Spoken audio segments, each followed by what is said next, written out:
Hi everybody, today I'm making a gluten-free pizza using a gluten-free pizza crust.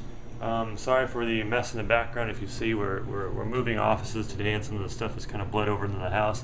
But this is a really quick meal. It's very tasty and I've got about 5 minutes until I need to start laying out the dough, but I just want to show you how I'm doing it and what it includes. So basically, red mill pizza crust. You can get this from, it's gluten-free there obviously. You can get that from Trader Joe's, I believe Whole Foods, and also Jimbo's Naturally.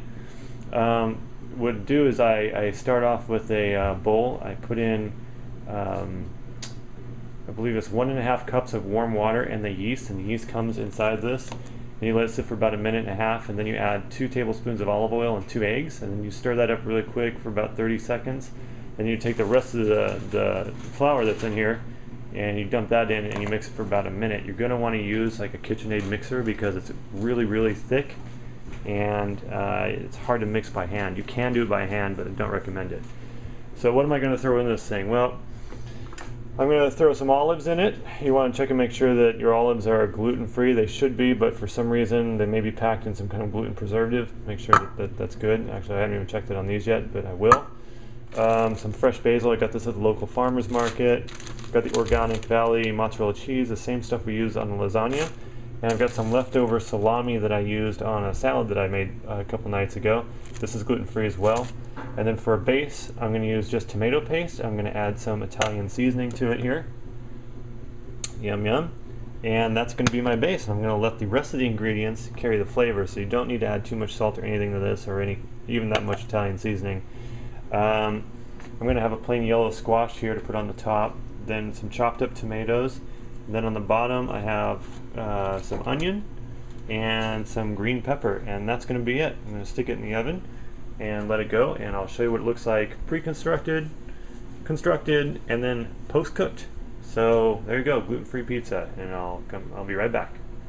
Okay, so here it is. I have taken the ball of dough and spread it out. It's probably about maybe 1/4 inch thick throughout the greased pan. Now I'm going to stick it in the oven. My oven's at 450. If your oven's accurate, 425 will work. Mine runs a little bit cold, so I have to crank it up.